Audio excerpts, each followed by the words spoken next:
আজকে বকফুলের একটা রেসিপি বানাবো। এর জন্য প্রথমে আমি কয়েকটা কাঁচা লঙ্কা নিয়ে নিয়েছি 3টে, আর 2 চামচ পরিমাণ সাদা সর্ষে আর একটু নুন নিয়েছি। এতে করে সর্ষেটা তেতো হবে না।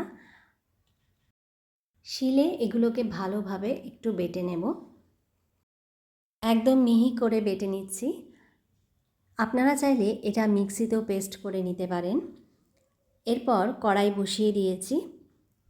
কড়াইতে আমি এখানে প্রায় 4 চামচ পরিমাণ সর্ষের তেল দিয়ে দিয়েছি, আর ফোড়নে একটা শুকনো লঙ্কা দিলাম আর হাফ চামচ পরিমাণ কালো জিরে। তারপরে এখানে অনেকগুলো বকফুল নিয়ে নিয়েছি।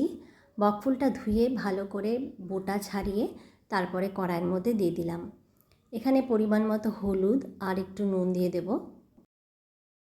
এবার একটু নাড়াচাড়া করে কষিয়ে আমি এর মধ্যে জল দিয়ে দেব। জলটা খুব একটা বেশি পরিমাণ দেব না, এখানে হাফ কাপ পরিমাণ জল দেব।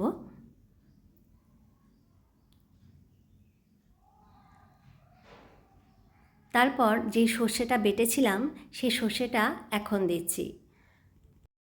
এতে করে সর্ষের ঘ্রাণটা খুব ভালো আসবে।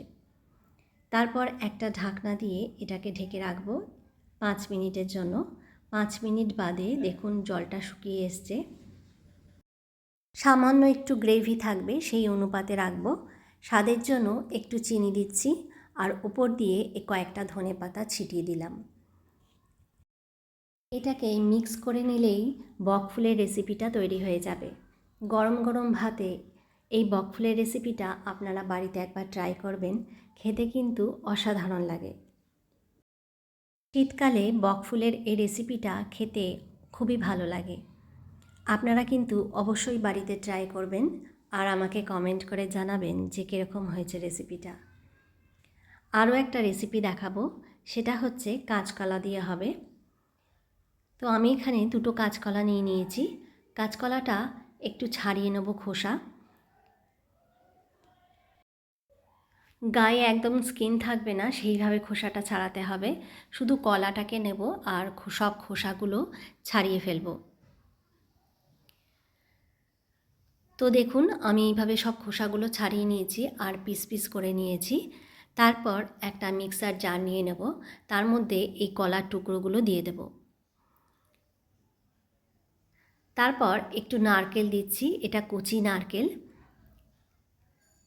আর 2টো কাঁচা লঙ্কা দিয়েছি, আর একটু শুকনো খোলায় কালো জিরে ভেজে নিয়েছিলাম সেটাকে দিয়ে দিলাম। অল্প পরিমাণে ধনেপাতা নিয়ে নিয়েছি। এগুলোকে সবগুলো একসাথে মিক্সিতে পেস্ট করে নেব। কড়াইতে 6-7 পরিমাণ চামচ সর্ষের তেল দিয়ে দিয়েছি। তেলটা গরম হয়ে এসছে, একটা শুকনো লঙ্কা কুচিয়ে দিয়ে দিয়েছি। এরপর যেই পেস্টটা বানিয়েছি সেই পেস্টটা আমি তেলের মধ্যে ছেড়ে দেব। দেখুন পেস্টটা কত সুন্দর একদম ভালোভাবে গলে গেছে। যদি আপনারা চান এর মধ্যে একটুখানি জল দিয়ে পেস্ট করে নিতে পারেন। তারপর এটা কড়াইয়ের মধ্যে ভালো করে নেড়েচেড়ে দেব। একটুখানি কষিয়ে নেওয়ার পরে যখন একটু কষানো হয়ে যাবে, তারপর আমি এর মধ্যে একটু জল দিয়ে দেব। যেহেতু কলাটা কাঁচা ছিল এর জন্য সামান্য একটু জল দিতে হবে। আর পরিমাণ মতো একটু হলুদ দিচ্ছি আর একটু নুন দিয়ে দিলাম, আর স্বাদের জন্য একটু চিনি দিচ্ছি। আবারও একটু নেড়েচেড়ে কষিয়ে নিলাম। নিয়ে এর মধ্যে একটুখানি জল দিয়ে দিচ্ছি। জল দিলে ভালো মতো একটু সেদ্ধ হয়ে যাবে।